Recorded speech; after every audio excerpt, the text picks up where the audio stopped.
handicap à Saint-Denis. Je voudrais d'abord dire un grand merci aux personnes qui vous ont accueillis. Ce sont des salariés de l'ESAT Edmond Albius de Saint-Paul. On peut les applaudir pour les remercier.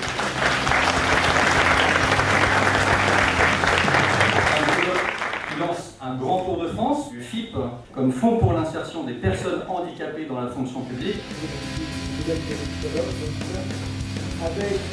Il y a effectivement beaucoup de choses très intéressantes qui ont été faites à La Réunion et qu'on souhaitait saluer par notre présence, notamment en matière d'apprentissage, en matière d'accessibilité numérique, principalement pour les personnes malvoyantes, mais ça peut être aussi pour les personnes malentendantes. Saint-Joseph, depuis maintenant plus de 5-6 ans, s'est lancé dans cette entreprise et a rendu à la fois en interne et en externe ces sites totalement accessibles. Et comme l'accessibilité numérique évolue en permanence, il faut upgrader, comme on dit, il faut améliorer le site. Et c'est pour ça que nous avons signé une convention l'autre jour pour effectivement les encourager et les aider dans cette opération. Se rappeler que les personnes en situation de handicap vont à l'école depuis 2006. Avant, ce n'est pas obligatoire. Alors, le message que je souhaite transmettre, c'est déjà un message de satisfaction.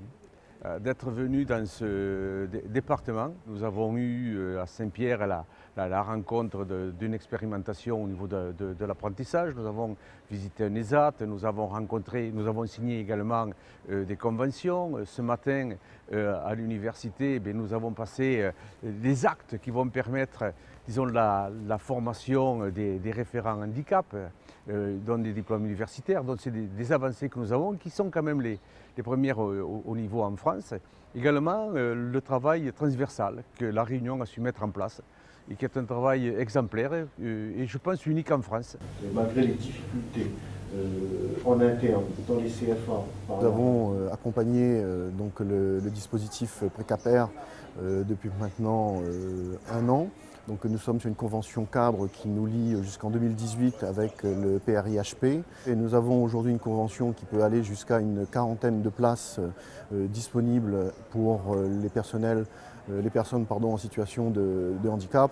Mais nous n'arrêterons pas à là, parce que bon, s'il y a des besoins et s'il y a les entreprises en face, ce qui semble être le cas aujourd'hui au regard du dernier job dating qui s'est fait sur Saint-Denis avec ce dispositif, naturellement ces personnes pourront intégrer les parcours de formation qui sont ouverts à tous et pour tous au sein de la région Réunion.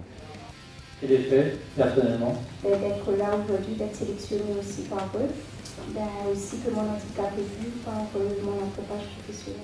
Le regard des autres, en fait, quand je parle au regard des autres, c'est le côté professionnel. Hein. C'est vrai qu'ils ont un mauvais regard sur moi, je dirais. Ça veut dire qu'ils ne comprennent pas mon handicap pour eux. Je fais semblant parce que mon handicap n'est pas visible. J'étais en formation de secrétaire médicale à l'hôpital.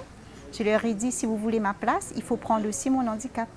À côté aussi de ces structures qui sont dans une démarche de convention avec le FIP, il y en a d'autres, certaines plus petites, qui ne remplissent pas forcément les conditions en termes de seuil pour un conventionnement. Peut-être que la taille de la structure va influer aussi sur le niveau de formalisation et de structuration de sa politique handicap. On a ici à La Réunion donc une dynamique régionale qui est croissante en termes de déploiement des politiques handicap. Voilà, vraiment la grande majorité des établissements publics de la territoriale mènent des actions dans le domaine du handicap et sont dans une démarche de structuration de leur politique handicap, notamment à travers un conventionnement avec le FIP. Malgré un taux d'engagement pour le recrutement assez élevé, puisque 71% des collectivités ont précisé recruter des travailleurs handicapés, notamment durant l'année 2014. Et le premier frein à souligner, qui était de manière assez importante, c'était la difficulté de correspondance entre le profil et l'emploi proposé. Le deuxième point, c'était les contraintes budgétaires. Et le troisième point, c'était lié aux problématiques de reclassement. Et on peut prendre le pari que si on arrive à lever ces freins, on pourrait passer d'un taux de 71 à un taux supérieur. Les régionales du handicap, de ne pas se sentir isolés, et bien au contraire, de partager ensemble. Ces colloques que nous commençons, on commence le Tour de France à La Réunion, c'est-à-dire cette politique que nous voulons définir au niveau du Conseil national, politique qui est portée par notre Conseil scientifique. Les grandes lignes, c'est une société inclusive, celle qui laisse personne sur le bord de la route, la société accueillante, accompagnante, solidaire, où chacun trouve sa place, quelle que soit sa différence. Et on sait très bien qu'en ce domaine, la Réunion est un exemple.